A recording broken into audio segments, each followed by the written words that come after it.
Good evening all. Question number 2 సరిపోల్చండి.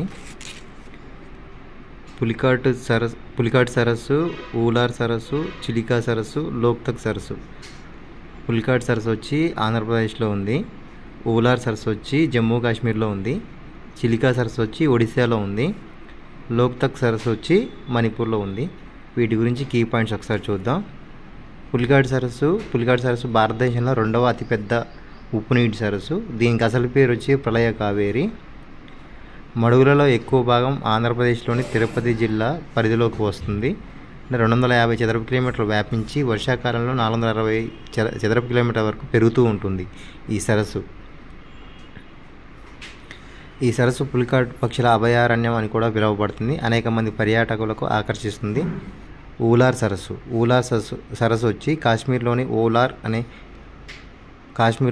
అని కూడా పిలుస్తారు. ఇది భారతదేశంలో అతిపెద్ద మంచినీటి సరస్సు. ఇది జమ్మూ మరియు కాశ్మీర్లోని బందీపోరా జిల్లాలోని బందీపోరా పట్టణానికి సమీపంలో ఉంది. ఈ సరస్సు పరివాహక ప్రాంతం టెక్టోనిక్ కార్యకలాపాల ఫలితంగా ఏర్పడింది. జీలం నది మరియు మధుమతి ప్రవాహాల ద్వారా అందించబడుతుంది. ఊలార్ సరస్సు వచ్చి ఆసియాలో 2వ అతిపెద్ద మంచినీటి సరస్సు. చిలికా సరస్సు వచ్చి ఒడిశాలో ఉంది. దీని గరిష్ట పొడవు వచ్చి 64.3 కిలోమీటర్లుగా ఉండడం జరిగింది. ఇది ఆసియాలో అతిపెద్ద ఉప్పు నీటి సరస్సు. ఉప్పు కాంటెంట్ లేదా లవణీయత సముద్రపు నీటి నుండి వస్తుంది.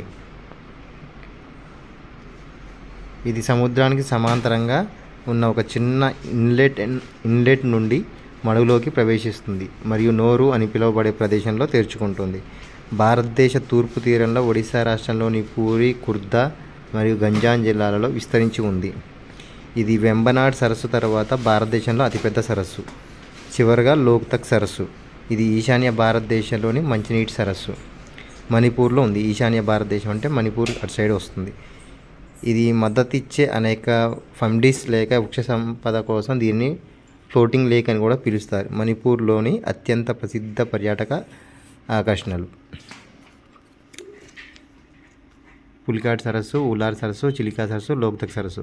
పులికాట్ సరస్సు ఏపీ, ఊలార్ సరస్సు జమ్మూ కాశ్మీర్, చిలికా సరస్సు ఒడిశా, లోక్తక్ సరస్సు వచ్చి మణిపూర్. Okay, thank you.